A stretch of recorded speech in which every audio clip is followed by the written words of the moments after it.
Hello friends, आज की classes में आपका स्वागत है। और आज का हमारा जो टॉपिक है भारतीय संविधान के भाग जो पार्ट्स ऑफ इंडियन कॉन्स्टिट्यूशन। तो हम स्टार्ट करते हैं और इसमें हम सभी जो इम्पोर्टेंट फैक्ट हैं वो देखेंगे और भाग में कौन कौन से भाग में क्या क्या है यह देखेंगे, और इसके बाद हम आगे की क्लासों में उसका डिस्क्रिप्टिव भी देखेंगे। तो सबसे पहला जो पॉइंट है कि जो वर्तमान भारतीय संविधान है इसमें कुल 25 भाग हैं, लेकिन अगर हम नंबरिंग या फिर क्रम से देखेंगे तो नंबरिंग जो है 22 ही मिलेगी, 1 से लेकर 22 तक मिलेंगे। और इसमें जो बीच बीच में एडिशनल होने की वजह से टोटल अभी 25 भाग हैं। इसका हम देख लेते हैं। जो पहला भाग है वह क्या है, तो संघ और उसके क्षेत्र। इसमें अनुच्छेद 1 से लेकर अनुच्छेद 4 तक का जो प्रावधान है, इसमें संघ के नाम और राज्य क्षेत्र, इसके बाद नए राज्यों का प्रवेश या स्थापना, नए राज्यों का निर्माण और वर्तमान जो राज्य के क्षेत्र हैं, सीमाएं या नामों के परिवर्तन संबंधी प्रावधान है वह भाग 1 में है। जैसे अगर हम देखेंगे कि हैदराबाद जो भी आंध्र प्रदेश है उससे तेलंगाना अलग होकर बना है, तो वो इसी भाग के अंतर्गत प्रावधान है। इसका दूसरा भाग आ जाता है नागरिकता। यह काफ़ी इम्पोर्टेंट है और अनुच्छेद 5 से 11 इसमें सम्मिलित किए गए। इसमें भारत की नागरिकता के संबंध में सभी प्रावधान हैं और जो विधि द्वारा नागरिकता के आधार विनियमित करने के लिए संसद को जो शक्ति प्रदान की गई है उसके प्रावधान इसमें हैं। इसके बाद हम अगला देखेंगे तीसरा, और यह सबसे ज़्यादा इम्पोर्टेंट भाग है मूलभूत अधिकार। इसमें जो अनुच्छेद हैं वो 12 से लेकर 35 तक हैं और इसमें जो है मूल अधिकारों से संबंध का प्रावधान है। इसमें जो सबसे इम्पोर्टेंट है कि राज्य की जो परिभाषा है वह अनुच्छेद 12 में दी गई है। पूरे संविधान में अनुच्छेद 12 में यह दी गई है। और अनुच्छेद 13 जो है वह प्रावधान करता है कि कोई भी मूल अधिकार में असंगत या उसका अल्पीकरण करने वाला कोई भी अगर नियम बनता है तो वह शून्य माना जाएगा। इसका मतलब ये ऐसा कोई भी कानून नहीं बनाया जा सकता जो मूल अधिकार को के विपरीत या फिर उसको न्यूनतम करता हो।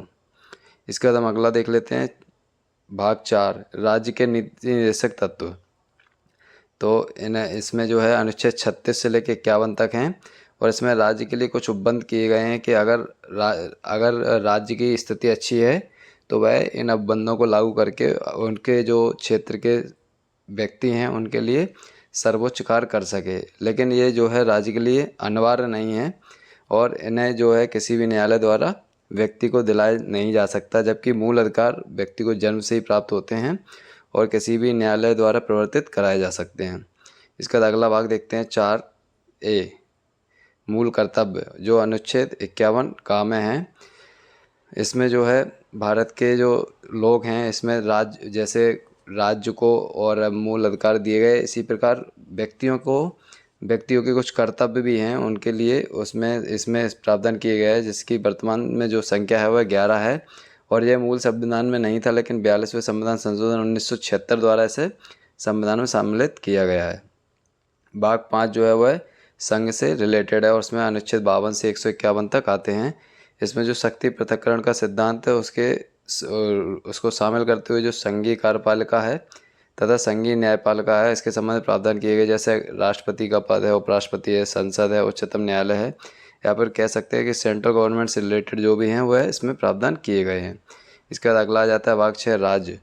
इसमें अनुच्छेद 152 से 237 तक प्रावधान किए गए और इसमें जो है राज्य, इसमें जैसे भाग 5 में केंद्र का था इसी प्रकार इसमें राज्य की जो कार्यपालिका है, विधायिका है और न्यायपालिका से संबंधित प्रावधान इसमें हैं। जैसे राज्यपाल है, मुख्यमंत्री है, विधानसभा है, विधान परिषद है, उच्च न्यायालय है और जिला न्यायालय के प्रावधान इस भाग में हैं।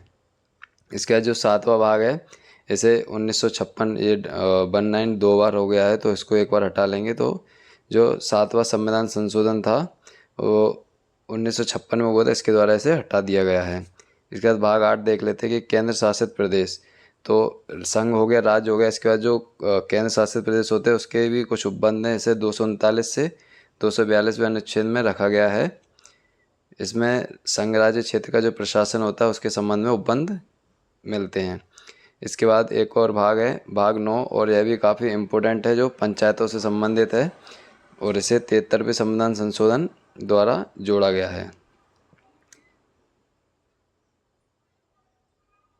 73वां संविधान संशोधन 1993 के द्वारा जोड़ा गया है और इसमें अनुच्छेद 243 से लेके 243 ओ तक है और हिंदी में अगर होगा तो 243 से लेके 243 ऋण तक हो जाएगा।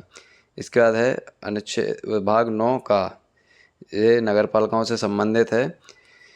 इसमें अनुच्छेद 243 पी से 243 जेड जी तक है। अगर हिंदी में देखेंगे तो 243 ता से 243 या छा तक यह चलता है और इसमें नगर पालिकाओं से संबंधित प्रावधान हैं। इसके बाद अनुच्छेद 10 देख लेते हैं कि अनुसूचित जाति तथा अनुसूचित जनजाति जो क्षेत्र हैं उनके संबंध में क्या प्रावधान है। तो 244 से 244 का के अंतर्गत इनके प्रशासन के संबंध में प्रावधान किए गए हैं। अगर आप मेरे चैनल पर नए हो तो चैनल को सब्सक्राइब करें, आगे मैं और भी टॉपिक लाता रहूँगा और ये जो अनुच्छेद है इनका डिस्क्रिप्टिव भी आगे बताऊँगा, तो आप चैनल को ज़रूर सब्सक्राइब कर लें।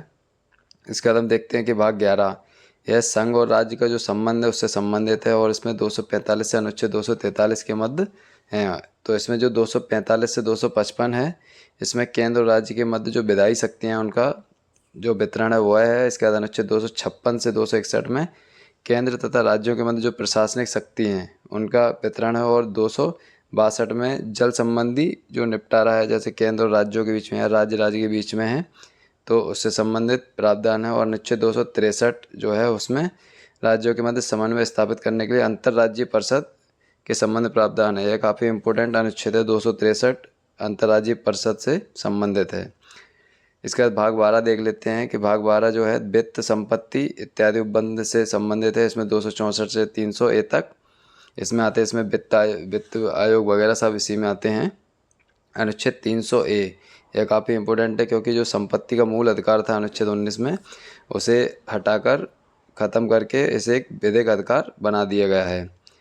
इसके बाद अनुच्छेद भाग 13 देख लेते हैं कि वाणिज्य जो व्यापार से संबंधित है। इसमें 301 से अनुच्छेद 307 तक है और जो भारत के राज्य क्षेत्र के भीतर व्यापार वाणिज्य जो समागम के संबंध में जो भी प्रावधान है वो उसमें किए गए हैं। भाग 14 देख लेते हैं कि राज्य और संघ के अधीन जो सेवाएं हैं, राज्य सेवाएं हैं और जो भी यूपीएससी और जो राज्यों की पीएससी हैं उनसे रिलेटेड जो सेवाएं हैं, तो अनुच्छेद 308 से लेकर 314 तक तो इन सेवाओं के प्रावधान है और अनुच्छेद 315 से 323 तक जो संघ तथा राज्य लोक सेवा आयोग है उनसे संबंधित उपबंध हैं। इसके बाद 15 देख लेते हैं और काफ़ी इंपॉर्टेंट है निर्वाचन। तो 324 से 329 अनुच्छेद के अंतर्गत निर्वाचन से संबंधित प्रावधान है और 324 में निर्वाचन आयोग के गठन तथा निर्वाचनों का अधीक्षण, नियंत्रण तथा निर्देशन के संबंध में प्रावधान किए गए हैं। भाग 16 देख लेते हैं विशेष उपबंध है कुछ जो 330 से 342 के मध्य किए गए। इसके द्वारा जो अनुसूचित जाति और जनजाति तथा आंग्ल भारतीय समुदाय के सदस्यों के लिए संसद तथा राज्य की विधानसभाओं में आरक्षण, अनुसूचित जाति तथा जनजाति आयोग, पिछड़ा वर्ग आयोग आदि के संबंध में प्रावधान किए गए हैं। इसके बाद हम देख लेते हैं एक और भाग है भाग 17, काफ़ी इंपॉर्टेंट है, भाषा लैंग्वेज से रिलेटेड है। तो 343 से 351 तक इसमें अनुच्छेद सम्मिलित हैं और इसमें जो संघ की भाषा है, प्रदेश की भाषा है तथा उच्चतम न्यायालय की जो भाषाएं हैं इससे संबंधित प्रावधान इसमें किए गए हैं। भाग 18 यह भी काफ़ी इम्पोर्टेंट है, जो आपात उपबंध है 352 से 360। तो आपात उपबंध की उद्घोषणा राज्यों में आपातकाल तथा वित्तीय आपातकाल, तीन तरह का जो आपातकाल हैं इससे संबंधित प्रावधान इस भाग में किए गए हैं। इसका 19 है विभेद 361 से 367 तक। तो राष्ट्रपति तथा राज्यपालों के संरक्षण, संसद तथा राज्य विधानमंडलों की कार्रवाई के संरक्षण आदि के प्रावधान इसमें किए गए हैं। इसके बाद हम भाग 20 देख लेते हैं संविधान संशोधन। यह भी काफ़ी इम्पोर्टेंट है। तो संविधान संशोधन करने की जो संसद की शक्तियां हैं और जो इसकी प्रक्रिया है उसका जो प्रावधान है वह इसमें किया गया है।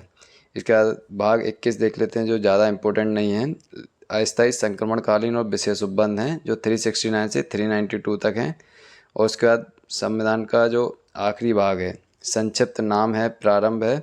तो ये 393 से 395 संविधान के संक्षिप्त नाम, प्रारंभ, हिंदी भाषा में प्राधिकृत पाठ आदि के संबंध में इसमें प्रावधान किए गए हैं।